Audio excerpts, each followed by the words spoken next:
Welcome to another episode of Mario Kart Tour, everyone. Thank you so much for joining me. In today's episode, I'll be taking a look at the second week of the Bowser Tour. That means that there's a new spotlight pipe that can be fired upon. I'll go over the value of all those items and whether or not it's one that you should use your rubies on. In addition to that, we have a ranked cup to analyze, and I'll actually be providing one of the runs. I got an early start on that since I wasn't competing in the first week of ranked mode. If that sounds good with you, and if you want to see more gameplay on the channel here, be sure to show your support with the channel by leaving a like on this video and subscribing. Thank you so much for the support. Let's bring up Lakitu and let him do his worst for me this week. Of course, this is entirely by choice, the final placement for ranked mode. 17th place, which is a complete sandbag on this one. So we pick up the 1,000 coins, and this is where the group ended up. We actually had someone make a run for almost 70k, and the rest of the group was scattered between 64 and those low 50s. If we go down to the bottom here, some players might be wondering what's the difference between going for the 30,000 points and those grand stars versus taking 20th place, and that constitutes a double tear down. You tear down twice with that. And what that does is if you do take 20th place, you are going to have even more favorability within the ranked algorithm because you're going to be taking 2 steps down in that case, which means that in this situation, I was tier 55, so I'd be going to tier 53.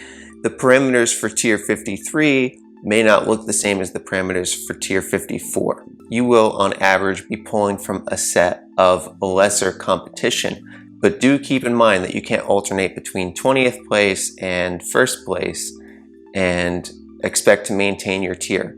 That's going to be a situation where you will have to put in repeated tier ups in order to maintain your position, and that provides a bit less control than the methods that I use in going for 17th place. But there are certainly situations where 20th place is even better than taking 17th place if you want to see a particular outcome in your ranked cup. Okay, let's move along now. We have part 2 starts now, and a trio of drivers. Let's take a look at what they're all about. The Goo Goo Black debuts, such a cute little cart. Oh, look at little Bowser Jr. Pirate in that one. And he's joined by Kamek and Chargent Chuck, who are 2 powerhouses. So let's start off with the little guy, though. Bowser Jr. Pirate, one of the nicest looking alts. Oh, how we wish that he had so much more value than he does. I'd certainly love to invest into this one if he did have more value, but as is the case, a year 1 driver doesn't have the value to match its cuteness, but he did pick up a new track this tour. Would you look at that? Remix Bowser's Castle 1. So that's nice to see. That brings his total track count then up to 24, of which 19 is assumed value. So that's where Bowser Jr. Pirate stands now. First buff of the year. We love to see it. And hopefully he gets a few more before the year is out. Not expected to do that, by the way. Just wishful thinking for the Bowser Jr. fans out there. Now let's go into Kamek. He's really a powerhouse, is seen in some optimal combinations, particularly of larger driver size. And we can see why that is. Look at this enormous volume of courses that he has here. 31 total tracks, of which 23 of this is assumed value. So it's the 23 that we're drawing upon when analyzing the optimal combination. Since the retro courses filter in and out of every single tour, they're not locked behind specific events or times of the year, as are the nitro courses are. And in addition to that, Kamek also, while not being a standard high-end, is eligible for having cup representation. So there's the Kamek Cup, which will bring his middle shelf course value into play, much the same way as we see with the Mii's every tour, right? So whenever the Kamek Cup is in play, there is likely to be one of these other courses added to that top shelf value. So if you want to perceive Kamek as being, top shelf, 23.8 or 24, somewhere in that general vicinity, then you wouldn't be wrong for having done so. Granted, the Cup Boost doesn't always select a track from its middle shelf to provide that buff for. That's why I wouldn't go to a full one that it's receiving in the way of a Cup Boost, but it is a relevant consideration to make. Now let's take a look at Charging Chuck. He's been a powerhouse this year, and just like Kamek, he has 31 total courses, which is very, very good. In addition to having 25 assumed value courses, but the difference between Charging Chuck and Kamek is that the 25 assumed value courses that he possesses don't combine as well with the other top coverage superstars within the metagame, so therefore Charging Chuck is not seen in optimal combinations, whereas Kamek is with slightly less assumed value courses. So it's just a way of thinking about this. That's not to say that Charging Chuck is bad based on your specific inventory, and if Charging Chuck is one of your favorites, you can make a very powerful inventory that is within 5% of optimal by forming your account around Charging Chuck. He is a regular high-end now, so you could pull him on any pipe, the all-clear pipe. In fact, some people even shared that they got him on their all-clear pipes this tour. Congratulations, that's a very good one to get. So there's not much FOMO operating with regards to Charging Chuck outside of the fact that he is guaranteed now, and there's 70 items or so in the all-clear pipe. So it's a 1 in 70 chance versus a guarantee, but you'd have to pony up the 450 rubies in order to guarantee that. Don't we know a thing or two about what it takes to get a guarantee in Mario Kart Tour, given the recent special pipe, right? Now let's take a look at the cards. We have this brand new Goo Goo Black. Looks so good. Very small size hitbox. It's bottom 3 in terms of hitbox size, which makes it ideal for multiplayer, as does Jump Boost Plus. So this is a multiplayer cart. It does have competition in terms of small hitbox carts that have Jump Boost Plus for multiplayer, such as that gold pipe frame, right? But this one is quite good in that atmosphere. Starts off with 9 courses. They're all assumed value at this point, so it's all meat and potatoes. The value of the items in year 3 hasn't presented that clear value alert that we were seeing in year 2, because there's an influx of new items being brought in and tour out. We've already seen it's going to be competing with the red off-roader, with the gold bullet blaster, just among carts themselves. Not to mention, all the ones from recent tours that have been added in. We've had some tours that brought in 4 new cards.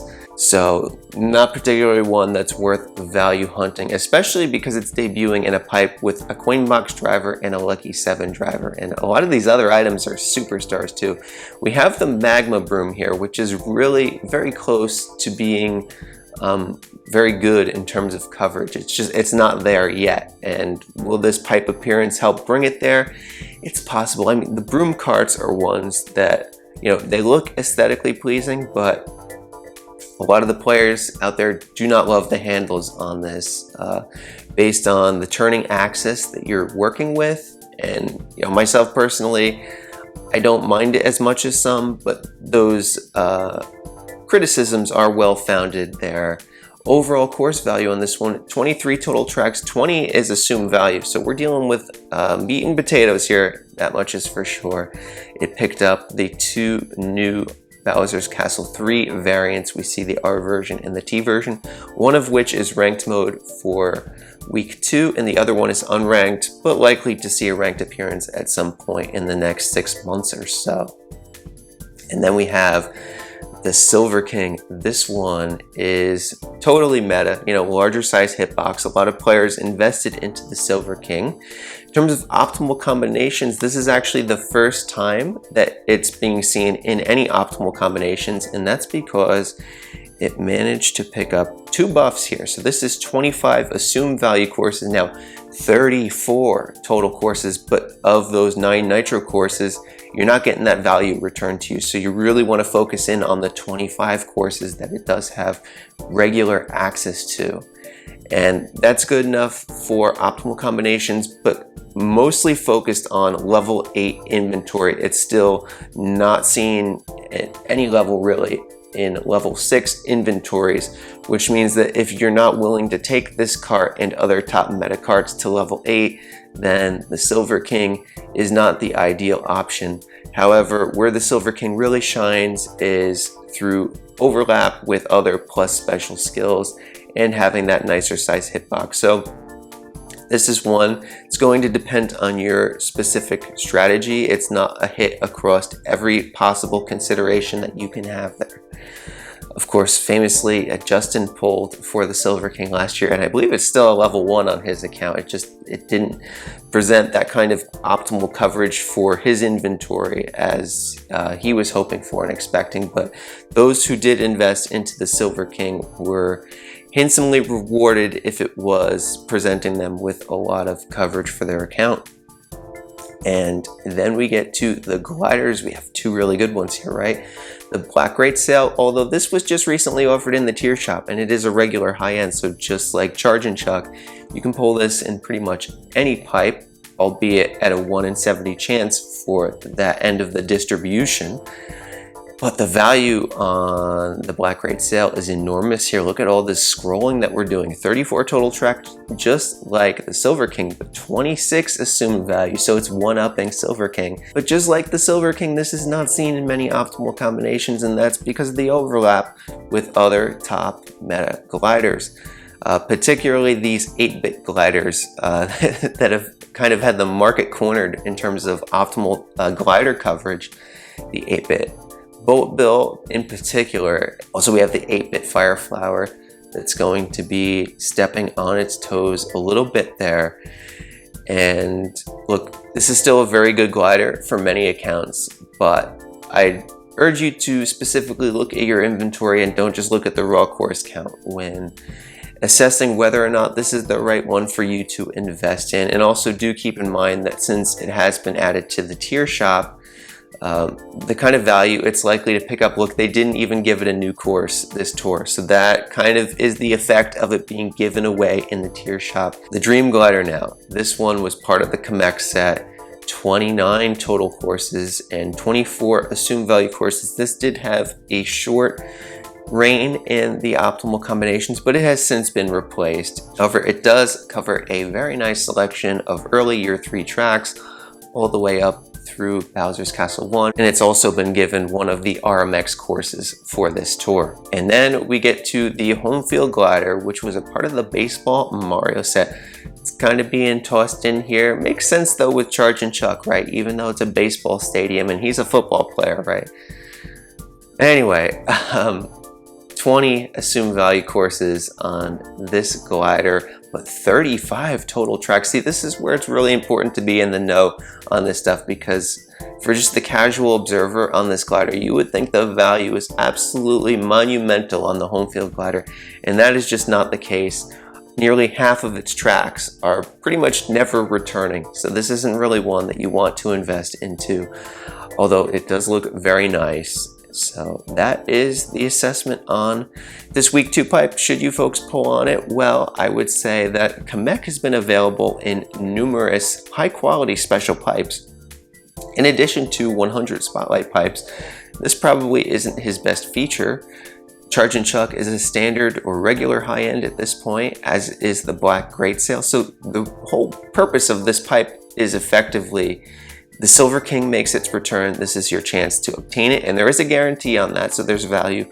However, the meta is going to eventually move on from the Silver King, and if you are completely optimizing things there, it's already limited access in what that's going to present to you, and it's going to be all the way up at level 8.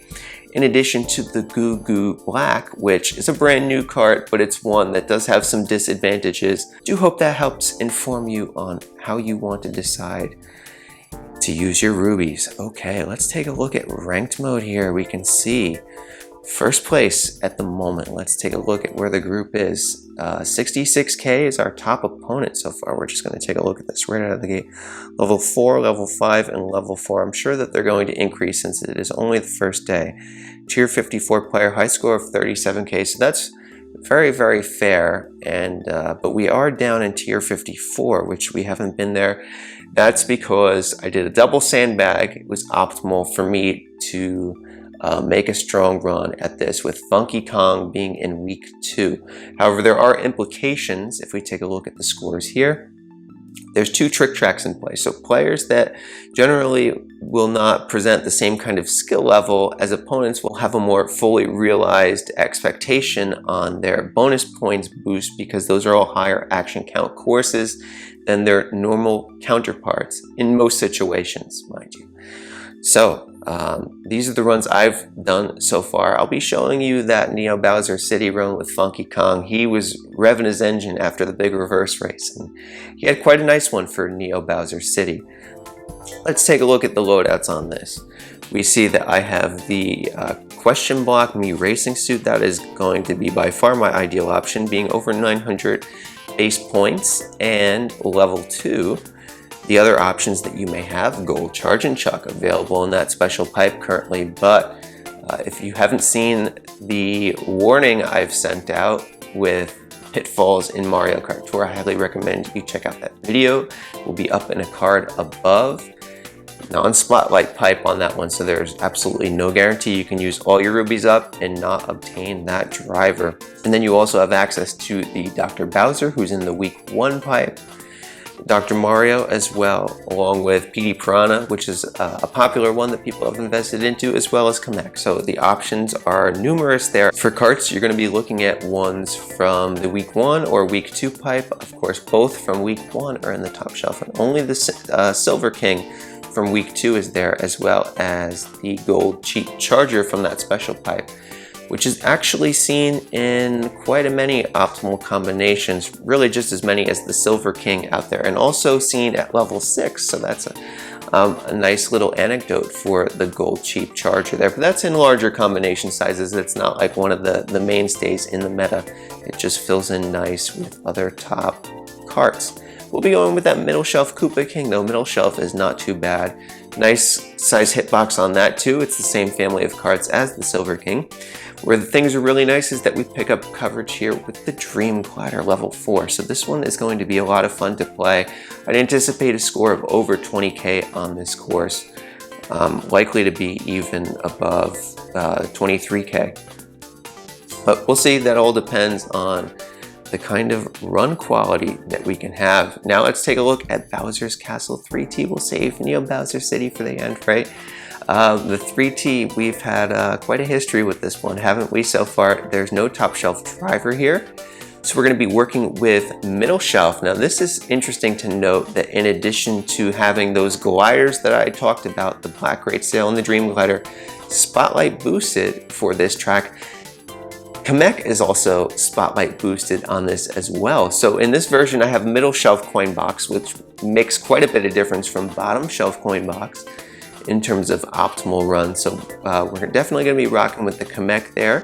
We have the Iron Cucumber in the middle shelf. You can see that all 3 of the Spotlight Week 2 pipe carts are going to be top shelf here. So those options are available if you need them. But again, I often recommend that polling specifically for ranked mode is not an optimal use. Look at the entire picture of the direction that your account is going into. Any single week can be made up at any other time. That's the, we're gonna take a hammer to the FOMO wall on that one, right folks? In terms of gliders, there's a week 1 and a week 2 pipe item in the top shelf, as well as the 8-bit Fire Flower. We'll be going with the Dream Glider here, so 2 items from the Kamek set, but both are middle shelf. Still going to be a favorable score on this one. So we're going to be looking around 16, 17k. I'd say probably 17 plus on that one. Now let's check out Neo Bowser City T. This is the fun one. This is the one that everybody's going to have some good loadouts for. Unless perhaps if you're just starting off this tour. But do keep in mind that Funky Kong up there is available in the tier shop, so you're automatically assured a driver as long as you can get up to the 12,000 coins in order to obtain him. If you're looking at plus skills, you have Meowser. He's now optimal, starting with combination sizes of 3. What is good to see is that it actually changes its optimal pairs as the combination sizes get larger. So It starts off being a wonderful teammate with Daisy Swimwear and Tanuki Rosa, which are two that a lot of people are already likely to be invested heavily into. And then it will switch over, since Daisy Swimwear also pairs well with Donkey Kong Jr., so you can throw that into the mix for larger optimal combination sizes. And then we have Ninja Shy Guy there, who's still a very powerful option. As well as we have a few Waluigis too, so many options on this track, and it's a lot of fun to play. I will be showing you my run for that momentarily, and we can look at the line and talk about the things that I looked at in that particular run. So here I have the P-Wing, which has been available in the tier shop multiple times in the past, and then you have the Black Cat Cruiser, which is a standard high-end, such as this Wild Wing, but that's old value, not one that you want to be looking to invest into. The Black Circuit is tier shop and not a good one. There's a reason why they're putting that in, and it's not a standard high-end. We also have the Cact B there, as well as the Jukebox Buggy. That's really the one you want to focus in on, because that is the optimal cart out of all of these options. All right. We also saw the Wild Black there as well, which was optimal in year 1 course coverage. It's still seeing optimal combinations, but only at larger size inventories. And here I have the Super Glider to go with. We have the Wario Wing, but there's also the Swooper at level 8 unlock we see there, but there's really no incentive to max out your Swooper based on how the daily selects are. So that's when we're in turn 4 lost out on using our glider tickets, is it not? In addition to that Dragon Wing, which is in the tier shop there, Black Great Sale, very powerful option for many people's inventories. So I am rocking with this loadout. We have most of all the badge bots eliminated from this lobby, which is good because they're going to interrupt your lines and your ability to maximize all the turns you need here, such as this right mini turbo realign for both jump boosts. Now in this particular course, I like to play optimal in terms of my time, and that's going to the second box actually, because it takes more time to reset for the first box than it does just to go to the second box. You can see here it worked out because I picked up the Coin Frenzy, and we get a shock dodge too. That's very rare. Normally they hold on to that for afterwards, but we pick up both coins. I go into steer to pick up both of those coins. It's not the easiest thing to do, and what you want to do is take these left jump boost. I miss a coin on the one, but otherwise we pick them all up. You can pick up 2 coins off of the jump ramp, but I put it into drift for a mini turbo, which is essentially the same action there. And here we go, second Coin Frenzy. This is quite a good run, and the nerves kick in there, right? I miss a coin and a jump ramp. Things tighten up a little bit when you have the run going, right? Especially this one is very demanding. I missed another coin, but I do rein it in here. Managed to pick up all 4 of those. Had to go into steer for that too. It's easy to miss some of the dash panels, but look, we picked up 2 coins on both laps. Oh, I was very thrilled about that. It is a demanding line, so it's just one where practice will make perfect. Use the item ticket at the end. Didn't get the triple frenzy on this one, but double Coin Frenzy, non-stop combo, 170 actions. In a totally idealized triple Coin Frenzy run, we can get up to 195 actions, or in this case would have been over 195 actions, but this is a phenomenal run. We can get more. We can get up to the 40K if absolutely necessary, but this was the ideal starting point to have Funky Kong, and he's a boss. He's going to carry us this week in all likelihood. All right, well, I will keep you up to date on my ranked progress, as I imagine you folks will as well, through the Discord server. Link will be in the description below, and through the comments section. I love to hear what's going on in your game. Now let's take a look at the shop. We know I'm going to be making a few purchases here. First, let's take a look at the daily selects. Not much of note there. But we have this Funky Kong. Look at that. He's going to be halfway to level 8. Now my rule of thumb going into level 7 was that it had to be 3 away. I wanted the cost to be the same as it was to get to level 6. I'm thinking probably the same thing in this situation there. I think he's 1 away from really considering putting tickets on him. Granted that he is in the daily selects, and there is a lot of joy that I get from seeing him in the daily selects. I wouldn't recommend doing any costly shop investments at this particular time until we know fully well what those shop renovations are that will be coming to the game. The news will be provided on Friday, September 2nd. I don't know how much detail they're going to go into there, but things are going to be changing. Just keep that in mind. And we're also going to pick up these dragon wings here. So we're splashing 22k coins. I'm not going to pick up that driver ticket high end because our inventory is looking swell on that. So let's pick up the tour challenge here. We have get an item from the tier shop. Nice to hold off on that. And I do like when they provide this challenge in the week 1. Give your players an opportunity to look at 2 tier shops. I think that's very fair. I give Nintendo a thumbs up on that. I didn't like when they used to put it in the week 2 challenge board. And let's fire away on those free pipes. Can we manifest some luck? Oh, there are 12% high-end odds in this pipe. I wish you the best of luck on your freebies, and particularly if you are spending your rubies on this pipe. I'd say most people are going to want to save on this pipe. Most people probably already use their rubies in the week 1 or special pipe. So let's see what we got here. First one up, we have a greenie. We have a Lemmy. Second one, also green. Daisy, nice little super to finish us off on that one. All right, I do hope that you enjoyed the breakdown of the items in the pipe, the ranked analysis, as well as the Funky Kong run. It was a lot of fun to get that run. I hope that helps for analyzing your own line and the different kind of strats that you can take there. Let me know in the comments. Maybe I'll do more gameplay footage if that's of particular use to you. I'll be seeing you for my breakdown of the new tour preview, the trailer, as well as all of those token shop pipes, along with some really hot Mario Kart Tour discussion. Really look forward to that one. Thank you so much for supporting the channel. Take care, everybody.